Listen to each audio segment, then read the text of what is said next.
Le roi au masque d'or par Marcel Schwob. Le roi masqué d'or se dressa du trône noir où il était assis depuis des heures, et demanda la cause du tumulte. Car les gardes des portes avaient croisé leurs piques, et on entendait sonner le fer.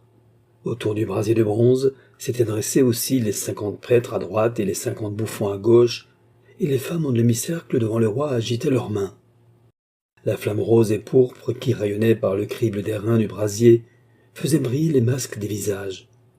À l'imitation du roi décharné, les femmes, les bouffons et les prêtres avaient d'immuables figures d'argent, de fer, de cuivre, de bois et d'étoffe, et les masques des bouffons étaient ouverts par le rire, tandis que les masques des prêtres étaient noirs de soucis.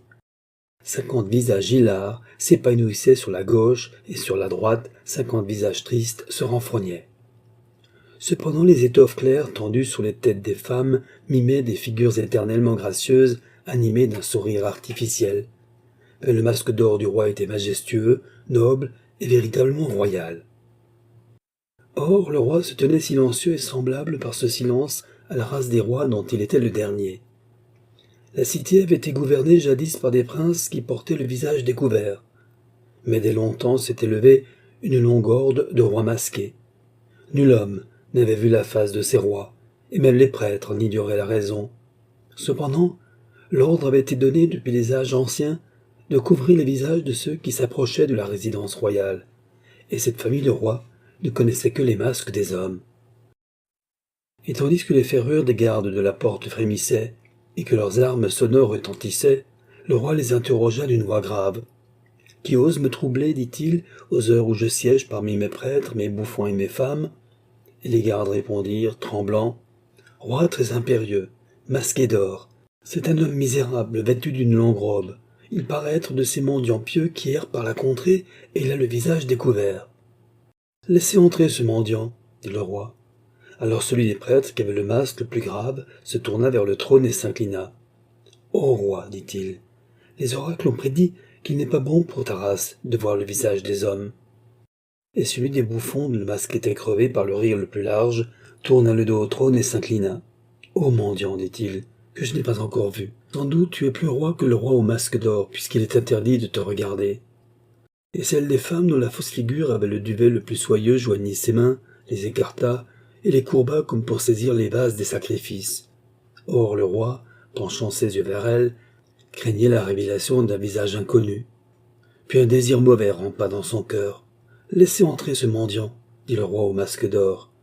Et parmi la forêt frissonnante des pics, entre lesquelles jaillissaient les lames des glaives comme des feuilles éclatantes d'acier, éclaboussées d'or vert et d'or rouge, un vieil homme à la barbe blanche hérissée s'avança jusqu'au pied du trône, et leva vers le roi une figure nue où tremblaient des yeux incertains. « Parle, » dit le roi. Le mendiant répliqua d'une voix forte. « Si celui qui m'adresse la parole est l'homme masqué d'or, je répondrai « certes ». Et je pense que c'est lui. Qui oserait, avant lui, élever la voix? Mais je ne puis m'en assurer par la vue, car je suis aveugle. Cependant, je sais qu'il y a dans cette salle des femmes, par le frottement poli de leurs mains sur leurs épaules. Il y a des bouffons, j'entends des rires. Il y a des prêtres, puisque ceux-ci chuchotent d'une façon grave. Or les hommes de ce pays m'ont dit que vous étiez masqué. Et toi, roi au masque d'or, dernier de ta race, tu n'as jamais contemplé des visages de chair. Écoute, tu es roi, et tu ne connais pas les peuples. Ceux-ci sur ma gauche sont les bouffons, je les entends rire. Ceux-ci sur ma droite, ce sont les prêtres, je les entends pleurer. Et je perçois que les muscles des visages de ces femmes sont grimaçants. Or le roi se tourna vers ceux que le mendiant nommait bouffons, et son regard trouva les masques noirs de soucis des prêtres. Il se tourna vers ceux que le mendiant nommait prêtres, et son regard trouva les masques couverts de rire des bouffons. Et il baissa les yeux vers le croissant de ces femmes assises, et leurs visages lui semblèrent beaux. « Tu mens, homme étranger, dit le roi, et tu es toi-même le rieur, le pleureur et le grimaçant, car ton horrible visage, incapable de fixité, a été fait mobile afin de dissimuler. Ceux que tu as désignés comme les bouffons sont mes prêtres, et ceux que tu as désignés comme les prêtres sont mes bouffons. Et comment pourrais-tu juger, toi, dont la figure se plisse à chaque parole, de la beauté immuable de mes femmes? » « Ni de celle-là, ni de la tienne, » dit le mendiant à voix basse, « car je n'en puis rien savoir, étant aveugle, et toi-même, tu ne sais rien ni des autres, ni de ta personne. Moi, je suis supérieur en toi en ceci. Je sais que je ne sais rien, et je puis conjecturer. Or, peut-être que ceux qui te paraissent des bouffons pleurent sous leur masque. Et il est possible que ceux qui te semblent des prêtres aient leur véritable visage tordu par la joie de te tromper. Et tu ignores si les joues de tes femmes ne sont pas couleur de cendre sous la soie. Et toi-même, roi masqué d'or, qui sait si tu n'es pas horrible malgré ta parure? Alors celui des bouffons qui avait la plus large bouche fendue de gaieté poussa un ricanement semblable à un sanglot. Et celui des prêtres qui avait le front le plus sombre dit une supplication pareille à un rire nerveux, et tous les masques des femmes tressaillirent. Et le roi à la figure d'or fit un signe, et les gardes saisirent par les épaules le vieil homme à la figure nue, et le jetèrent par la grande porte de la salle. La nuit se passa et le roi fut inquiet pendant son sommeil, et le matin il erra par son palais, parce qu'un désir mauvais avait rampé dans son cœur. Mais ni dans les salles à coucher, ni dans la haute salle d'allée des festins, ni dans les salles peintes et dorées des fêtes, il ne trouva ce qu'il cherchait. Dans toute l'étendue de la résidence royale, il n'y avait pas un miroir. Ainsi il avait fixé l'ordre des oracles et l'ordonnance des prêtres depuis de longues années. Le roi, sur son trône noir, ne s'amusa pas des bouffons, et n'écouta pas les prêtres, et ne regarda pas ces femmes, car il songeait à son visage. Quand le soleil couchant jeta vers les fenêtres du palais la lumière de ses métaux sanglants, le roi quitta la salle du brasier, écarta les gardes, traversa rapidement les 7 cours concentriques fermées de cette muraille étincelante, et sortit obscurément dans la campagne par une basse poterne. Il était tremblant et curieux. Il savait qu'il allait rencontrer d'autres visages, et peut-être le sien. Dans le fond de son âme, il voulait être sûr de sa propre beauté. Pourquoi ce misérable mendiant lui avait-il glissé le doute dans la poitrine? Le roi au masque d'or arriva parmi les bois qui cerclaient la berge d'un fleuve. Les arbres étaient vêtus d'écorces polies et rutilantes. Il y avait des fûts éclatants de blancheur. Le roi brisa quelques rameaux. Les uns saignaient à la cassure un peu de sève mousseuse, et l'intérieur restait marbré de taches brunes. D'autres révélaient des moisissures secrètes et des fissures noires. La terre était sombre et humide, sous le tapis baricolore des herbes et des petites fleurs. Le roi retourna du pied un gros bloc veiné de bleu, dont les paillettes miroitaient sous les derniers rayons, et un crapaud en poche molle s'échappa de la cachette vaseuse avec un tresseau effaré. À la lisière du bois, sur la couronne de la berge, le roi émergeant des arbres s'arrêta, charmé. Une jeune fille était assise sur l'herbe. Le roi voyait ses cheveux tordus en hauteur, sa nuque gracieusement courbée, ses reins souples qui faisaient onduler son corps jusqu'aux épaules, car elle tournait entre 2 doigts de sa main gauche un fuseau très gonflé, et la pointe d'une quenouille épaisse s'effilait près de sa joue. Elle se leva, interdite, montra son visage, et dans sa confusion saisit entre ses lèvres les brins du fil qu'elle pétrissait. Ainsi ses joues semblaient traversées par une coupure de nuances pâles. Quand le roi vit ses yeux noirs agités, et ses délicates narines palpitantes, et ce tremblement des lèvres, cette rondeur du menton descendant vers la gorge caressée de lumière rose, il s'élança, transporté, vers la jeune fille et prit violemment ses mains. « Je voudrais, dit-il, pour la première fois, adorer une figure nue. Je voudrais ôter ce masque d'or, puisqu'il me sépare de l'air qui baisse ta peau, et nous irions tous deux, émerveillés, nous mirer dans le fleuve. » La jeune fille toucha avec surprise du bout des doigts les lames métalliques du masque royal. Cependant le roi défit impatiemment les crochets d'or. Le masque roula dans l'herbe, et la jeune fille, tendant les mains sur ses yeux, jeta un cri d'horreur. L'instant d'après, elle s'enfuyait parmi l'ombre du bois, en serrant contre son sein sa quenouille emmaillotée de chanvre. Le cri de la jeune fille retentit douloureusement au cœur du roi. Il courut sur la berge, se pencha vers l'eau du fleuve, et de ses propres lèvres jaillit un gémissement rauque. Au moment où le soleil disparaissait derrière les collines brunes et bleues de l'horizon, il venait d'apercevoir une face blanchâtre, tuméfiée, couverte d'écailles, avec la peau soulevée par de hideux gonflements. Il connut aussitôt, au moyen du souvenir des livres, qu'il était lépreux. La lune, comme un masque jaune aérien, montait au-dessus des arbres. On entendait parfois un battement d'ailes mouillées au milieu des roseaux. Une traînée de brume flottait au fil du fleuve. Le miroitement de l'eau se prolongeait à une grande distance et se perdait dans la profondeur bleuâtre. Des oiseaux à tête écarlate froissaient le courant par des cercles qui se dissipaient lentement. Et le roi, debout, gardait les bras écartés de son corps, comme s'il avait le dégoût de se toucher. Il releva le masque et le plaça sur son visage. Semblant marcher en rêve, il se dirigea vers son palais. Il frappa sur le gong, à la porte de la première muraille, et les gardes sortirent en tumulte avec leurs torches. Ils éclairèrent sa face d'or, et le roi avait le cœur étreint d'angoisse, pensant que les gardes voyaient sur le métal des écailles blanches. Il traversa la cour baignée de lune, et cette fois, il eut le cœur étreint de la même angoisse aux 7 portes où les gardes portèrent les torches rouges à son masque d'or. Cependant la peine croissait en lui avec la rage, comme une plante noire enroulée d'une plante fauve, et les fruits sombres, les troubles de la peine et de la rage vinrent sur ses lèvres, et il en goûta le suc amer. Il entra dans le palais, et le garde à sa gauche tourna sur la pointe d'un pied, ayant l'autre jambe étendue, en se couronnant avec un cercle lumineux de son sabre.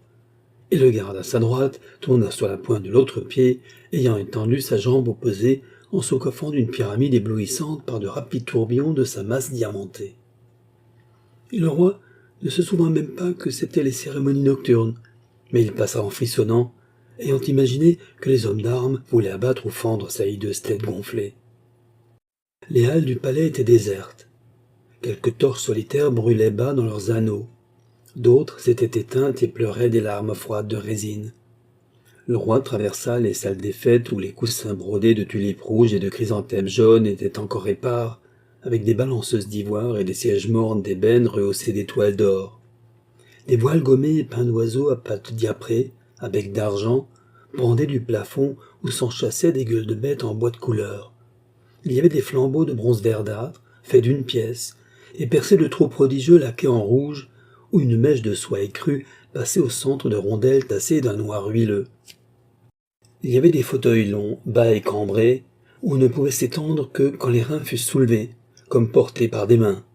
Il y avait des vases fondus de métaux presque transparents, et qui sonnaient sous le doigt d'une manière aiguë, comme s'ils étaient blessés. À l'extrémité de la salle, le roi saisit une torchère d'airain qui dardait ses langues rouges dans les ténèbres. Les gouttelettes flamboyantes de résine s'abattirent en frémissant sur ses manches de soie, mais le roi ne les remarqua pas. Il se dirigea vers une galerie haute, obscure, où la résine laissait un sillon parfumé.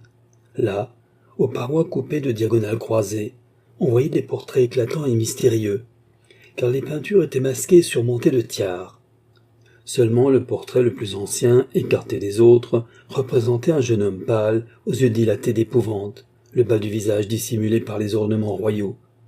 Le roi s'arrêta devant ce portrait et l'éclaira en soulevant la torchère, puis il gémit et dit « Ô premier de ma race, mon frère, que nous sommes pitoyables !»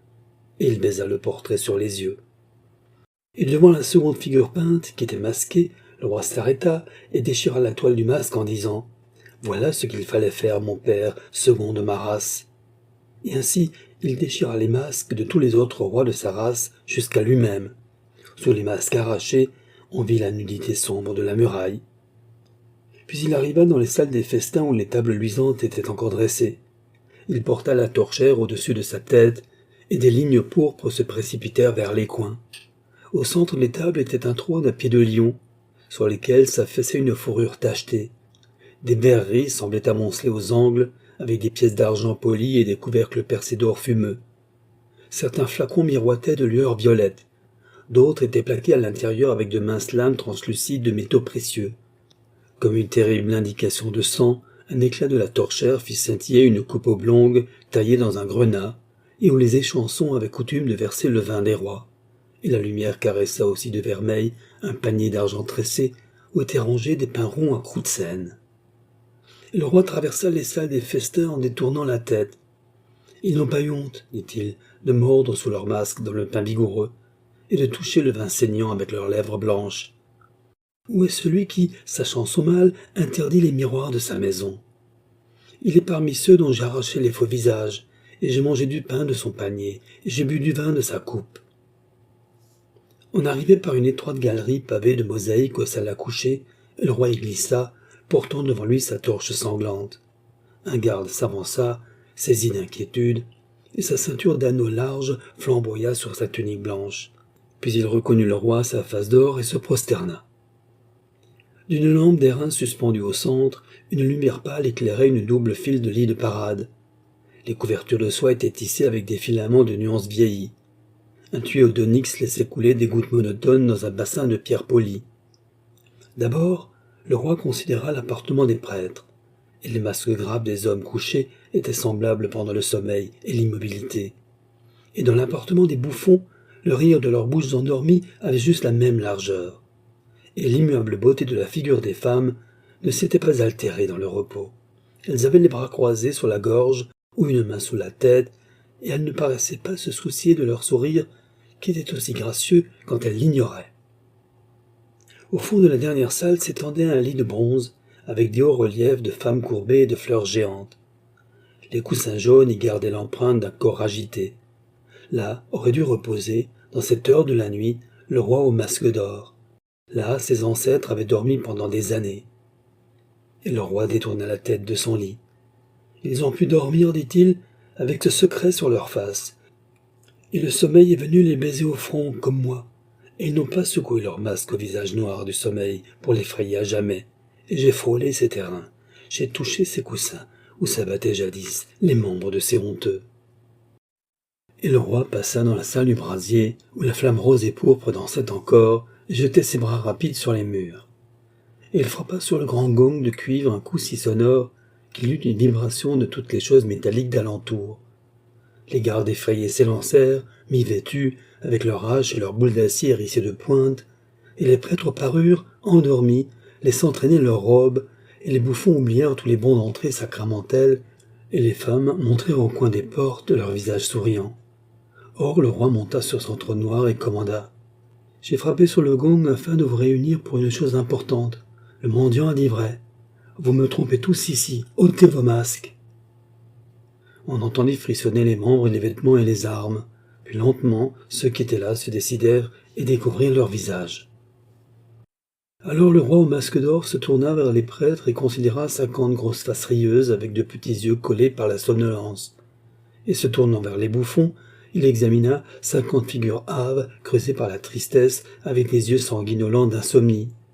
Et se baissant vers le croissant de ces femmes assises, il ricana, car leur visage était plein d'ennui et de laideur et enduit de stupidité. « Ainsi, dit le roi, vous m'avez trompé depuis tant d'années sur vous-même et sur le monde.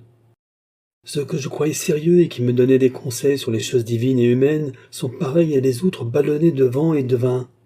Et ceux dont je m'amusais pour leur continuelle gaieté étaient tristes jusqu'au fond du cœur. Et votre sourire de sphinx, ô femmes, ne signifiait rien du tout. Misérable vous êtes. Mais je suis encore le plus misérable d'entre vous.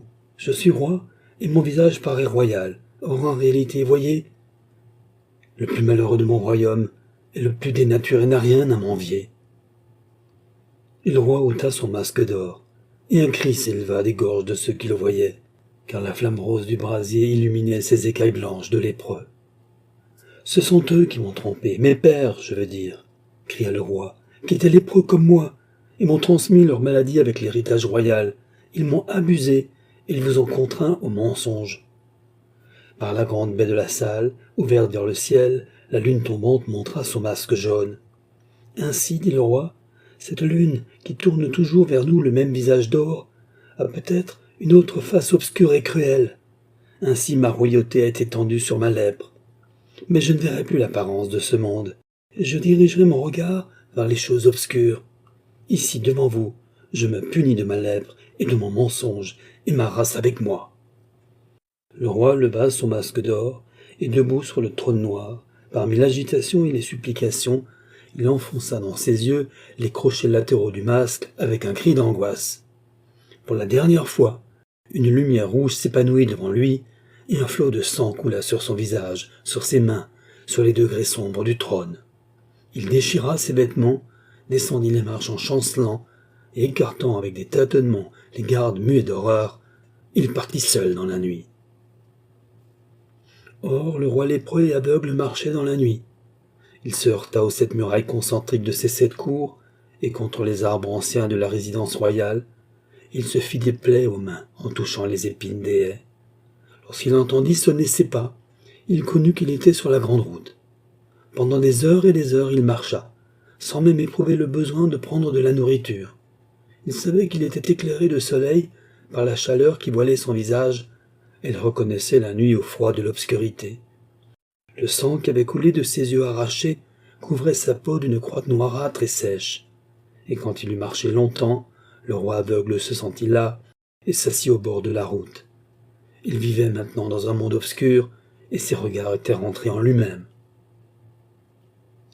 Comme il errait dans cette plaine sombre des pensées, il entendit un bruit de clochette. Aussitôt il se représenta le retour d'un troupeau de brebis à laine épaisse, mené par des béliers dont la queue grasse pendait à terre. Et il tendit les mains pour toucher la laine blanche, n'ayant point honte des animaux. Mais ses mains rencontrèrent d'autres mains tendres, et une voix douce lui dit « Pauvre homme aveugle, que veux-tu » Et le roi reconnut la voix charmante d'une femme. « Il ne faut pas me toucher, cria le roi. Mais où sont tes brebis ?» Or la jeune fille qui se tenait devant lui était lépreuse, et à cause de cela portait des clochettes suspendues à ses vêtements. Mais elle n'osa pas l'avouer, et répondit en mentant « Elles sont un peu derrière moi. »« Où vas-tu ainsi ?» dit le roi aveugle. « Je rentre, répondit-elle, à la cité des misérables. » Alors le roi se souvint qu'il y avait, dans un endroit écarté de son royaume, un asile où se réfugiaient ceux qui avaient été repoussés de la vie, pour leurs maladies ou pour leurs crimes. Ils existaient dans des huttes bâties par eux-mêmes ou enfermés dans des tanières creusées au sol, et leur solitude était extrême. Le roi résolut de se rendre dans cette cité. « Conduis-moi, dit-il. La jeune fille le saisit par le pan de sa manche. « Laisse-moi te laver le visage, dit-elle, car le sang a coulé sur tes joues depuis une semaine peut-être. » Et le roi trembla, pensant qu'elle allait avoir horreur de sa lèpre et l'abandonner. Mais elle versa de l'eau de sa gourde sur son manteau et lava le visage du roi. Puis elle dit « Pauvre, comme tu as dû souffrir de l'arrachement de tes yeux. »« Comme j'ai souffert avant, sans le savoir, dit le roi. Mais allons, arriverons-nous ce soir à la cité des misérables ? Je l'espère, dit la jeune fille. Elle le conduisit en lui parlant tendrement. Cependant le roi aveugle entendait les clochettes, et se tournant, voulait caresser les brebis, et la jeune fille craignait qu'il ne devinât sa maladie. Or le roi était exténué de fatigue et de faim. Elle sortit un morceau de pain de son bissac et lui offrit sa gourde, mais il refusa, craignant de souiller le pain et l'eau. Puis il demanda « Vois-tu la cité des misérables ?»« Pas encore, dit la jeune fille. Et ils marchèrent plus loin. Elle cueillit pour lui du lotus bleu, et il le mâcha pour rafraîchir sa bouche. Le soleil s'inclinait vers les grandes rizières qui ondulaient à l'horizon. « Voici l'heure du repos qui monte vers moi, dit le roi aveugle. N'approchons-nous pas de la cité des misérables ? Pas encore, dit la jeune fille. Et comme le disque sanglant du soleil tranchait encore le ciel violet, le roi se pâma de lassitude et d'inanition. À l'extrémité de la route tremblait une mince colonne de fumée parmi des toitures d'herbage. La brume des marais flottait autour. « Voici la cité, dit la jeune fille, je la vois. »« J'entrerai seul dans une autre, dit le roi aveugle. Je n'avais plus qu'un désir. J'aurais voulu reposer mes lèvres sur les tiennes, afin de me rafraîchir à ta figure, qui doit être si belle. Mais je t'aurais souillé, puisque je suis lépreux. » Et le roi s'évanouit dans la mort. Et la jeune fille éclata en sanglots, voyant que le visage du roi aveugle était pur et limpide, et sachant bien qu'elle-même avait craint de le souiller. Hors de la cité des misérables s'avança un vieux mendiant à la barbe blanche hérissée, dont les yeux incertains tremblaient. « Pourquoi pleures-tu » dit-il. Et la jeune fille lui dit que le roi aveugle était mort, après avoir eu les yeux arrachés, pensant être lépreux. « Et il n'a point voulu me donner le baiser de paix, dit-elle, afin de ne pas me souiller, et c'est moi qui suis véritablement lépreuse à la face du ciel. » Et le vieux mendiant lui répondit « Sans doute le sang de son cœur qui avait jailli par ses yeux avait guéri sa maladie. Et il est mort, pensant avoir un masque misérable. Mais à cette heure, il a déposé tous les masques d'or, de lèpre et de chair. » Ainsi s'achève Le roi au masque d'or par Marcel Schwob.